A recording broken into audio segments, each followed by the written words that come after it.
चलो गाइस थोड़ा सा क्विक कॉन्सेप्ट बिल्डिंग कर देते हैं एक्सरसाइज 6.2 का ना 6.1 तो खत्म हो गई ना हमारी 6.2। अभी हम क्वेश्चन सीरीज चल रहे हैं लेकिन अभी थोड़ा सा कॉन्सेप्ट बिल्डिंग कर लेते हैं। तो देखो मान लो पहले तो मैं बता दूं ट्रांसवर्सल लाइंस क्या होती है। ट्रांसवर्सल लाइन वो होती है कोई सी भी दो लाइन है, मान लो ये एक लाइन है और ये एक लाइन है, ये दो लाइन है, इसको एल मान लो, इसको एम मान लो।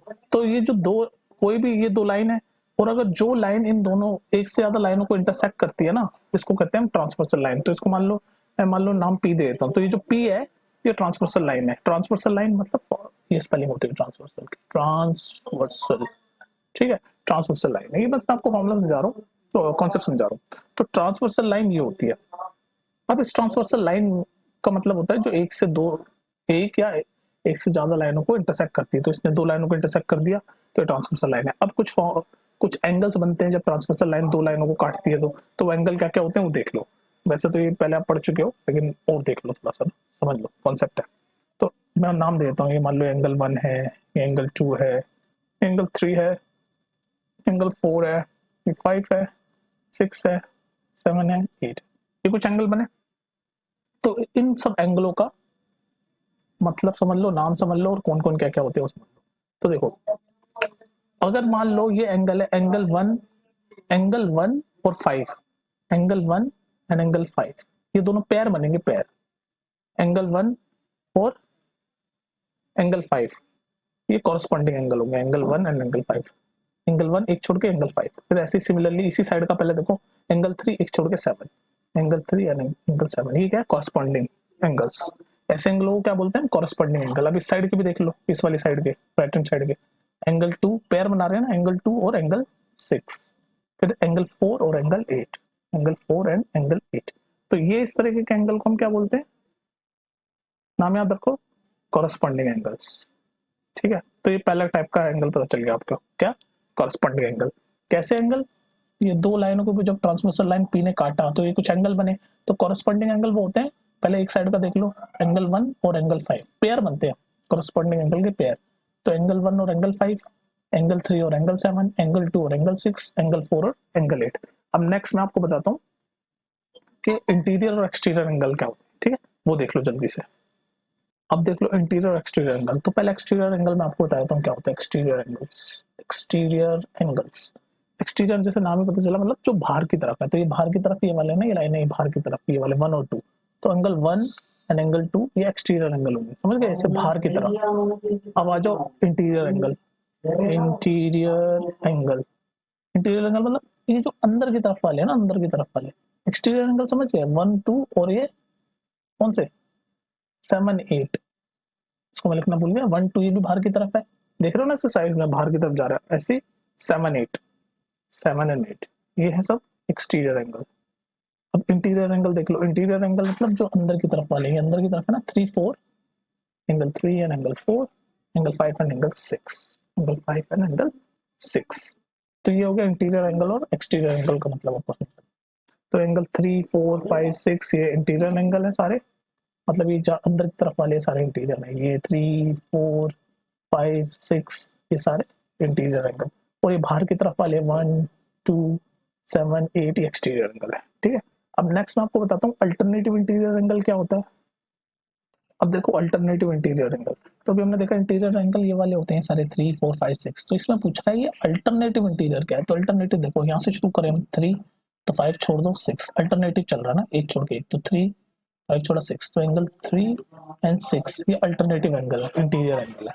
और ऐसे अगर इधर से चले तो ये 4 6 छोड़ दो 5, तो एंगल 4 एंड एंगल 5 ये हो गए अल्टरनेटिव इंटीरियर एंगल। अब सिमिलरली अल्टरनेटिव एक्सटीरियर एंगल भी है, वो आप बताने की कोशिश करना। अब देखो अभी हमने पढ़ा अल्टरनेटिव इंटीरियर एंगल, अब हम पढ़ रहे हैं अल्टरनेटिव एक्सटीरियर एंगल। तो पहले बताओ एक्सटीरियर एंगल क्या होते हैं। मैंने बताया था ये बाहर वाले, ये 1 2 7 8 ये बाहर वाले एक्सटीरियर एंगल है।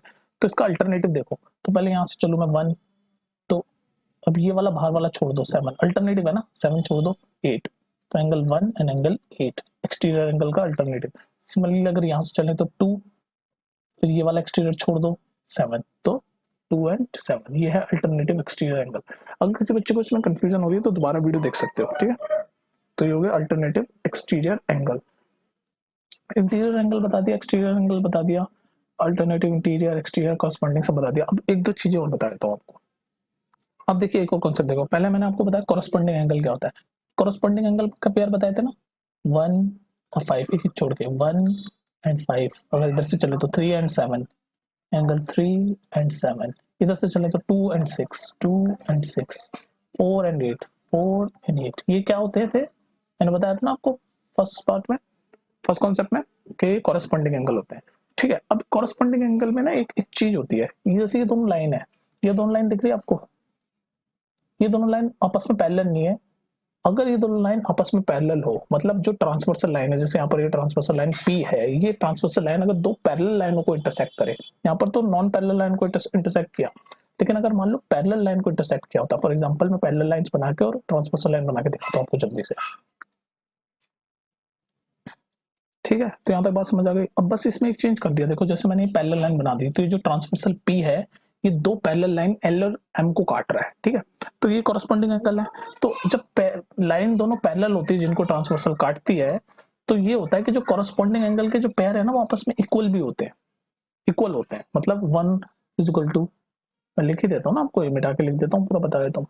ठीक है, अब देखो कॉरस्पॉन्डिंग एंगल इक्वल होते हैं जब पैरेलल लाइंस पे ट्रांसवर्सल काटती है, तो L मैं लिख देता हूँ, L is parallel to M।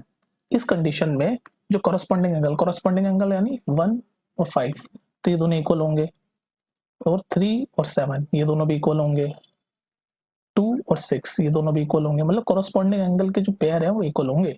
उसके बाद 4 और 8 वो भी इक्वल होंगे, ये 4 और 8 कॉरस्पॉन्डिंग एंगल। तो ये एक थ्योरम है कि जब भी पैरेलल लाइंस को ट्रांसवर्सल काटती है, तो जो कॉरस्पॉन्डिंग एंगल्स हैं वो इक्वल होते हैं आपस में, जैसे इक्वल है सब। और उसका रिवर्स भी थ्योरम है, मतलब अगर मान लो आपको क्वेश्चन में दे रखा है कि मान लो एंगल 1 और एंगल 5 यानी कॉरस्पॉन्डिंग एंगल सारे इक्वल दे रखे हैं, और पूछ लिया क्या ये L और M पैरेलल है, तो इसका रिवर्स भी हम कह देंगे हाँ L और M पैरेलल है। समझ गए बात?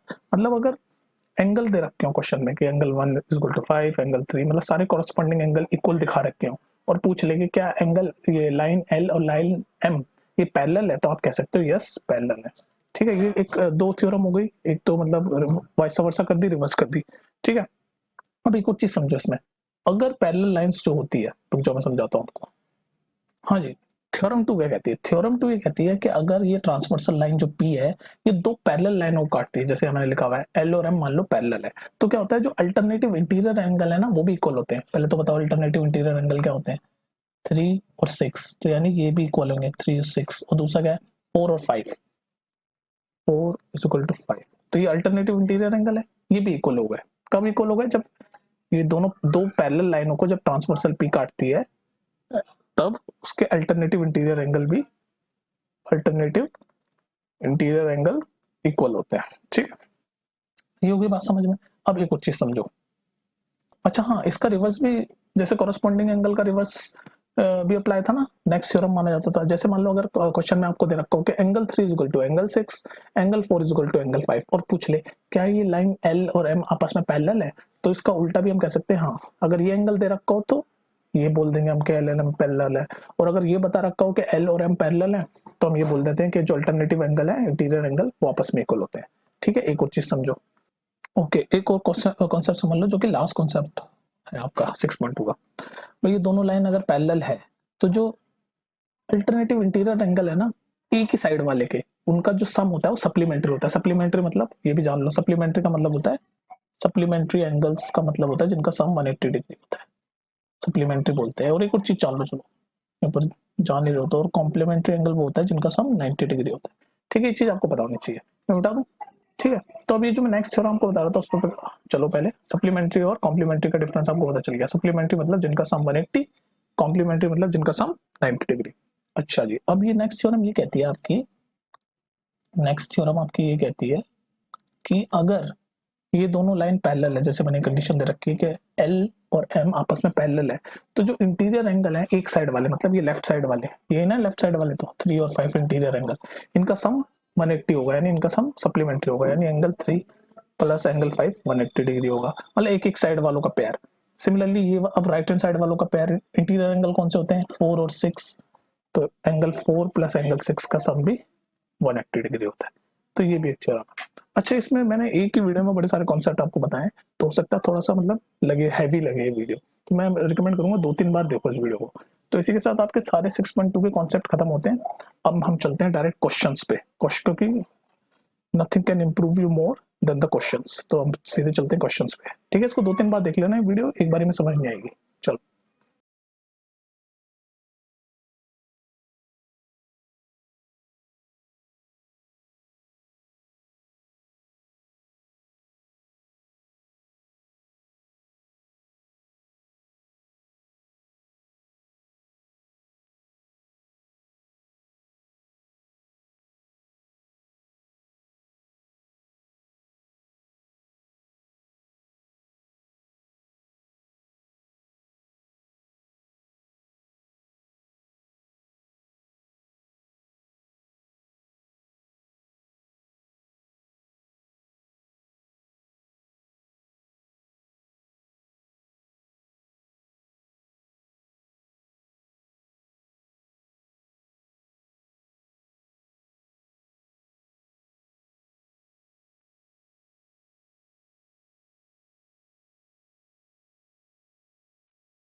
ओके गाइस, क्वेश्चन नंबर 2 देखते हैं, एक्सरसाइज 6.2 का। तो भैया हमें दे रखा है कि ए बी सी डी और ई एफ तीनों एक दूसरे से, तीनों आपस में पैरेलल है, ठीक है। और वाई, एंगल वाई और जेड का रेशियो दे रखा है 3:7 और एक्स पूछा है हमसे। तो सबसे पहले आपको सारी प्रॉपर्टीज पता होनी चाहिए। तो एक्स और वाई, अगर हम इन दोनों को देखें, इन दोनों लाइंस को देखें, आपस में पैरेलल है, ए बी और सी डी पैरेलल है। तो एक्स और वाई क्या होता है, इंटीरियर इंटीरियर एंगल है, और पेयर ऑफ इंटीरियर एंगल का सम 180 डिग्री होता है थ्योरम के हिसाब से। थ्योरम वगैरह देख लेना, मैंने पढ़ा रखे कॉन्सेप्ट। तो एक्स प्लस वाई 180 डिग्री होता है। अगर इस एंगल को मैं ओ मान लूं तो Y plus O, angle Y plus O भी 180 डिग्री होता है। क्यों? Linear, the sum of linear angle, इस लाइन पे ये दोनों का सम 180 डिग्री होगा ना वाई प्लस ओ का, ठीक है। और ओ और जेड, ओ और जेड क्या है, कॉरस्पॉन्डिंग एंगल। तो कॉरस्पॉन्डिंग एंगल इक्वल होते हैं पैरेलल लाइंस में, ये भी पता है। तो angle O is equal to angle Z, और angle O is equal to angle Z है। तो इस ओ, इस वाली इक्वेशन में मैं ओ की जगह जेड लिख सकता हूँ। तो वाई प्लस जेड 180 डिग्री हो गया। तो y प्लस जेड 180 डिग्री यहाँ से हो गया। और y और z का रेशियो दे रखा है 3:7, ठीक है। अब रेशियो से आपको एंगल निकालना होना चाहिए, रेशियो का कॉन्सेप्ट। तो मैं जरा इसको साफ करके थोड़ा सा जगह बना के लिख देता हूँ। अब देखिए, इसमें हमें पता चल गया था कि y प्लस जेड 180 डिग्री, ठीक है। अब ये जो रेशियो है, तो इसको रेशियो को कैसे निकालते हैं, 3:7 यानी y प्लस जेड 10x, इन दोनों को ऐड कर दिया x, उसकी वैल्यू 180 डिग्री। ये रेशियो कॉन्सेप्ट है, मैं आपको बता रहा हूँ। तो x की वैल्यू होगी 18 डिग्री, तो यानी y हो गया 18 इंटू 3 54 डिग्री, और z हो गया 18 इंटू 7 यानी कितना हो गया 126 डिग्री। तो z हो गया 126 डिग्री। तो y और z निकल गया। हमें तो x फाइंड करना था ना, फाइंड x था क्वेश्चन, फाइंड x। तो y प्लस जेड हमें मिल गया, y की वैल्यू 54, ये 54 डिग्री हो गया, ठीक है। तो लिख दो ठीक से 54, और z हो गया आपका 126 डिग्री। और हमें फाइंड करना है x। तो अब आराम से x फाइंड कर सकते हैं। क्यों? क्योंकि x प्लस वाई, ये और ये क्या है, ये इंटीरियर एंगल है, और पैरेलल लाइंस में इंटीरियर एंगल का सम 180 डिग्री होता है। तो इसमें y हमें पता चल गया, यहाँ मैं लाइन खींच के लिख देता हूँ ब्लू कलर से। y हमें पता चल गया 54, और x हमें निकालना है, दोनों का सम है 180। तो यहाँ से x की वैल्यू आ जाएगी 180 माइनस 54। सॉल्व कर दो इसको, कितना बनेगा 126, जो कि होगा आपका आंसर। ओके गाइस, ये फिगर देख लो, दो पैरेलल लाइन है ए बी और सी डी, और ई एफ जो है वो परपेंडिकुलर है सी डी के, और दे रखा है angle G E D is equal to 126 degree. ये बड़ा वाला, एक मिनट, एक सेकंड के लिए मैं आपको लाइन बना के दिखा देता हूँ। ये जो मैं मार रहा हूँ ना, ये जी ई डी, ये बड़ा वाला, ये 126 है, ये दे रखा है। और हमसे पूछा ये, एक तो ये पिंक वाला एंगल, एंगल ए जी ई, और दूसरा पूछा ये जी ई एफ, ये वाला, और एक ये ब्लू वाला एफ जी ई। ये तीन एंगल पूछे हैं, ये और ये तीन एंगल हमसे पूछे हैं, ठीक है। चलो देखते हैं अपनी सारी प्रॉपर्टीज वगैरह लगा के सॉल्व करने की कोशिश। तो सबसे पहले तो ये तो 90 डिग्री है, ठीक है। और ये जी ई डी, ये जो मैं ग्रीन से कर रहा हूँ, ये पूरा का सम दे रखा है यहाँ पर 126 डिग्री। तो ये 90 है, तो ये 36 हो गया एज इट इज। तो ये वाला तो हमें मिल गया, कौन सा, जी ई एफ। तो एंगल जी ई एफ एक तो हमें मिल गया डायरेक्टली 36 डिग्री, 36 डिग्री, 36 डिग्री। क्यों? क्योंकि इसका सम दे रखा है जी ई डी 126 जिसमें से ये 90 है तो ये वाला 126 होगा और ये वाला 36 होगा, तो इसको हम यहाँ लिख देते 36। ये वाला तो मिल गया। अब ये दोनों मिल हमें ढूंढने। अब एक चीज बताओ, ये 36, ये पूरा, ये जो मैं ब्लू से कर रहा हूँ ये पूरा 126 है। क्वेश्चन में दे रखा है GED 126। अब एक चीज बताओ, ये AGE, देखो गौर से देखो, मैं लिख रहा हूँ यहाँ पर AGE is equal to GED होगा। क्यों होगा? गौर से देखो। अरे भाई ये ट्रांसवर्सल है ना, ऐसे ऐसे अगर ये लंबी खींचेगी और ये दोनों पैरेलल लाइंस है तो ये वाला एंगल और ये वाला एंगल अल्टरनेटिव इंटीरियर एंगल है कि नहीं है? और अल्टरनेटिव इंटीरियर एंगल हमेशा इक्वल होते हैं जब पैरेलल लाइंस होती है तो ये वाला भी हमें मिल गया 126 डिग्री। ठीक है, अब बस हमें ये वाला चाहिए, ये वाला 126 डिग्री हमें मिल गया ना। समझ आ रही है ना बात, क्यों मिल गया 126 डिग्री? क्योंकि GED ये वाला एंगल, ये जो मैं मार्क कर रहा हूँ GED, ये टोटल क्वेश्चन में दे रखा 126 और AGE हमें जो निकालना था ये भी 126 होगा। क्यों? क्योंकि अगर इसको हम ट्रांसवर्सल लाइन माने, ये दोनों आपस में पैरेलल है ही, तो अल्टरनेटिव इंटीरियर एंगल ये वाला, इसको छोड़ के ये वाला, ऐसे करते थे ना इंटीरियर एंगल, कॉन्सेप्ट में जाके देख लेना, तो ये भी 126 डिग्री हो जाएगा। ठीक है, अब ये वाला क्वेश्चन, ये वाला जो ऑप्शन है ये FGE की वैल्यू क्या होगी? FGE की वैल्यू होगी, ये लीनियर एंगल बनेगा तो इसका सम 180 डिग्री होना चाहिए, तो 126 प्लस FGE, ये ए वाला 120, ये जो हमने ढूंढा है AGE ये हो गया 126 डिग्री प्लस ये वाला FGE, इसका सम होना चाहिए 180 डिग्री। तो यहाँ से FGE की वैल्यू, यानी कि इस वाले एंगल की जो ब्लू से मैंने किया था ये वाला, इसकी वैल्यू आ जाएगी 54 डिग्री। तो हमने तीन एंगल जो हमें पूछे थे वो बता दिए, 36 होगा, 54 होगा, 126 होगा। नेक्स्ट क्वेश्चन देखो, क्वेश्चन नंबर 4। ये बहुत ही इंटरेस्टिंग क्वेश्चन है। इसमें ना एक हिंट है, जो कि हिंट आपके क्वेश्चन में लिखी हुई है, मैंने यहाँ नहीं लिखी, लेकिन टेक्स्ट बुक में आपके क्वेश्चन में ही लिखी हुई है हिंट। तो ये आप फिगर देख ही रहे हो, PQRST दे रखा है कि PQ और ST आपस में पैरेलल है, और ये एंगल दे रखा है 110, ये एंगल दे रखा है S, और ये वाला एंगल पूछा है, ये वाला मैं ब्लू से जो कर रहा हूँ ये QRS, ये वाला एंगल पूछा है। ठीक है, तो आप सबसे पहले पता क्या काम करो, जो हिंट है आपका कि ये जो यहाँ से R को, जो R से एक ऐसी लाइन पैरेलल मारो, ये R से जब गुजरती हुई ये पैरेलल लाइन हो गई किसके? ST के। तो ये हो गई, इसको मान लो X मान लेता हूँ मैं, तो XR पैरेलल टू ST और PQ के भी। ठीक है, क्योंकि PQ और ST आपस में पैरेलल है तो पैरेलल टू PQ, तो तीनों आपस में पैरेलल हो गए बेसिकली। तो ये हिंट था। अब देखो क्वेश्चन कैसे 2 मिनट में सॉल्व करोगे आप।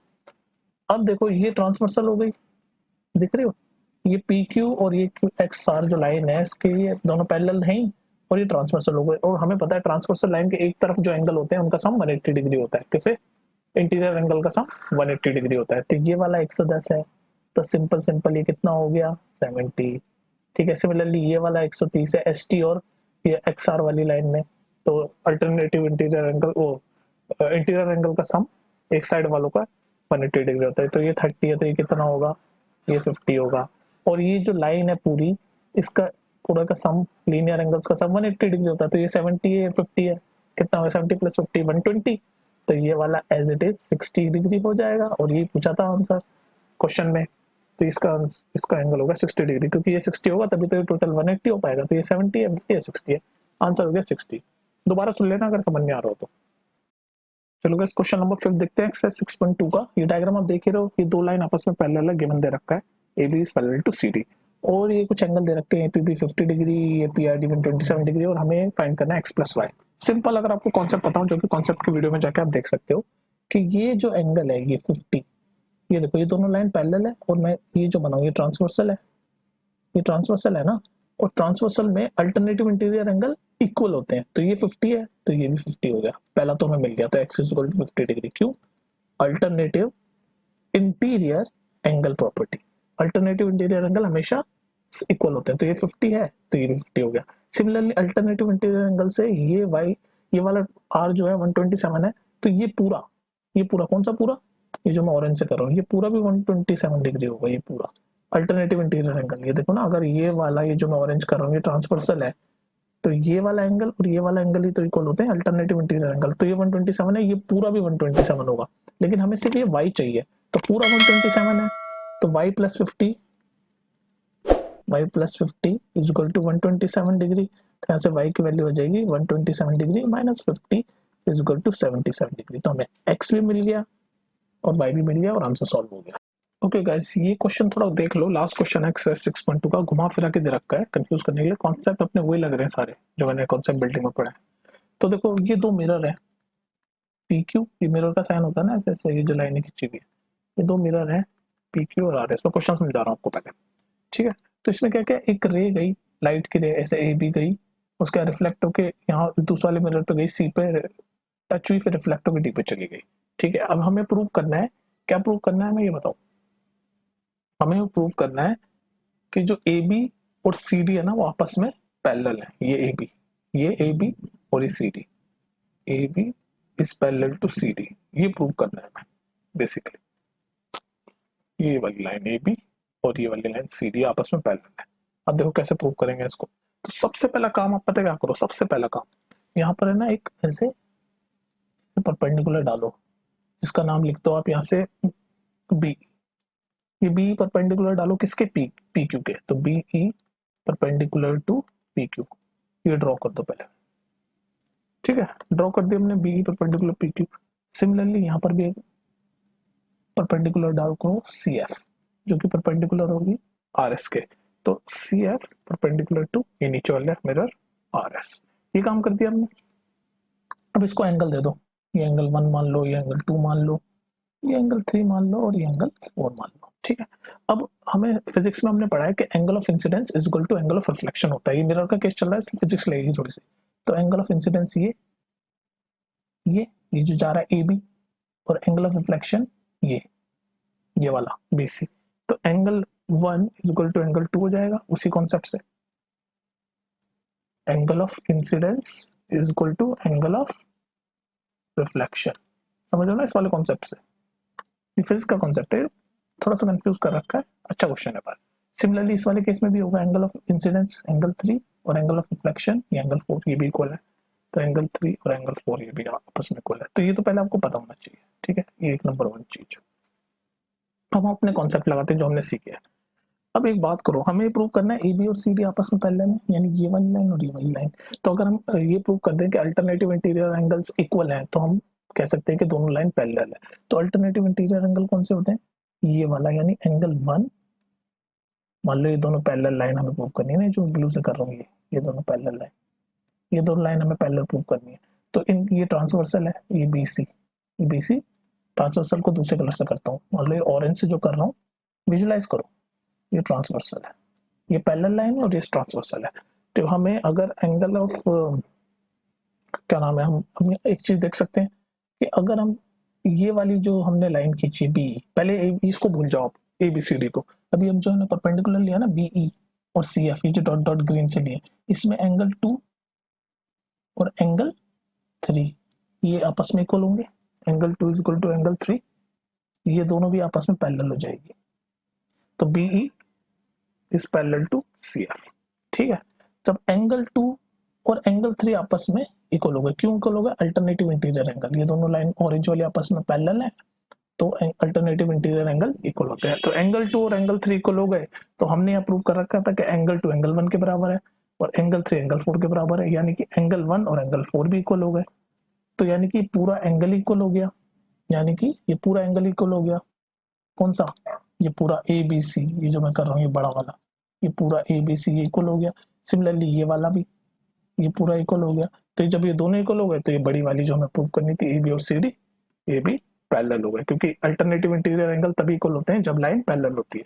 तो यानी कि हेंस प्रूव्ड कि ए बी और सी डी आर पैरेलल, ठीक है। तो पहले हमने ये बी ई वाले से अल्टरनेटिव इंटीरियर बी ई और सी एफ लेके अल्टरनेटिव इंटीरियर एंगल इक्वल दिखा दिए, और उसके बाद हमें पता था कि एंगल ऑफ इंसिडेंस और एंगल ऑफ रिफ्लेक्शन से वो दोनों आपस में इक्वल होते हैं, एंगल 1 और 2 एंगल 3 और 4। तो हमें पता चल गया कि पूरा का पूरा एंगल यानी ये ए बी सी और ये वाला सी, ये वाला बी सी डी, ये पूरा इक्वल होगा, ठीक है। तो इस हिसाब से हमें ए बी और सी डी आपस में पैरेलल हो गए।